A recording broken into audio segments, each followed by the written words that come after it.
It was during a blizzard in Valley Stream. I was getting paid $250 to watch some couple's kid while they went away for the weekend. His name was Matthew. This took place on the first night, which was a Friday night. Matthew was already supposedly asleep, while I was in the living room watching a movie. I got a knock at the door and looked at the clock. It was close to midnight. There was no way I was opening it.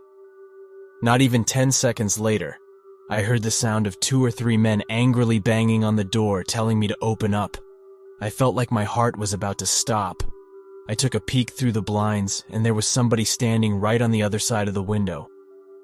I fell back in fear, and after managing to get back on my feet, I ran to the kitchen phone first thing to call the police. They said because of the weather, it could take a while for an officer to get here. I was told to take the child and hide somewhere until an officer arrived. They wanted to keep me on the line, but I wasn't thinking clearly in the heat of the moment, and hung up. However, it wasn't until I ran through the living room that I realized that banging had stopped. I took a second peek through the living room window. Nobody was there now. I heard the sound of glass shattering from a few rooms over my knees, started to feel weak as I realized they had just broken the window and were about to climb into the house. I had to run and get Matthew. I couldn't just leave without him. Of course, when I got upstairs, there was no time left to run back downstairs. As I already heard footsteps and laughter coming from downstairs, I covered Matthew's mouth with my hands as I ran with him into his toy closet. A few minutes dragged on to what felt like half an hour. As we sat there in the dark closet, Matthew began to squeal as footsteps on the carpet reached the outside of his bedroom door. There was more than one person. They came inside. There weren't many places to hide in this room. I was actually reflecting on my whole life. So Hera was gonna die. We heard the sound of a police siren outside, even from in the closet.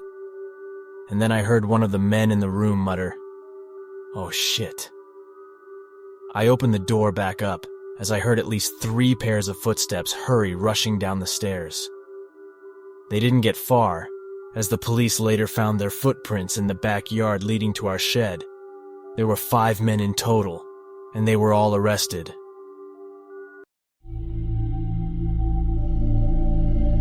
I'd been a babysitter for years, working with several different companies and hundreds of families. This was just another job on a Thursday night. I drove to the house, getting there exactly on time, and met the parents that they were having a date night at a concert downtown and would be gone for 5 to 6 hours. It was 6:30 already, so this was a late job. They introduced me to their son, Jay, who was 10. He was very talkative and seemed to enjoy my company. When the parents left, he was excited to show me his video games and have me be his audience while he played. He played for around 2 hours before I started getting hungry. I let him continue playing in the living room while I made something to eat in the kitchen. I spent maybe 5 minutes heating up a meal, but then all of a sudden when I got back, Jay was different. He wasn't talking anymore, and he seemed really shy. I tried starting up conversations, but he would barely respond. I had no idea what happened. I asked him if everything was okay, but he just nodded. I didn't want to be bothering him about it too much, so I pretended like nothing was wrong and watched him play some more once 9:30 came around. I told him it was time for bed and made sure he got ready. He was still acting weird, trying to avoid me and delay going to bed for as long as possible. Finally, just before 10, he got in bed. I went downstairs and sat on the couch. I was replaying the whole night in my head, wondering what went wrong. But there really didn't seem to be anything I did.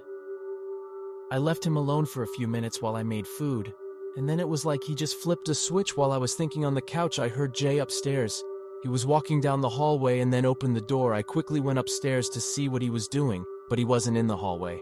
I opened the door to his room, and there he was sitting in his bed, just as I left him. "What are you doing, Jay?" I asked nicely. He looked scared of me. After no response, I just decided to let it go and began walking out the door, but then he said to me he had to use the bathroom. I said okay and let him go down the hall. But while he was in there, I took a look around his room. It all looked like an ordinary 10-year-old boy's room. Just as I was walking out, I noticed something in the corner of my eye. I looked over, and right by the closet I could see someone's eye looking back at me through the crack in the door. I hesitated, then walked out of the room and closed the door.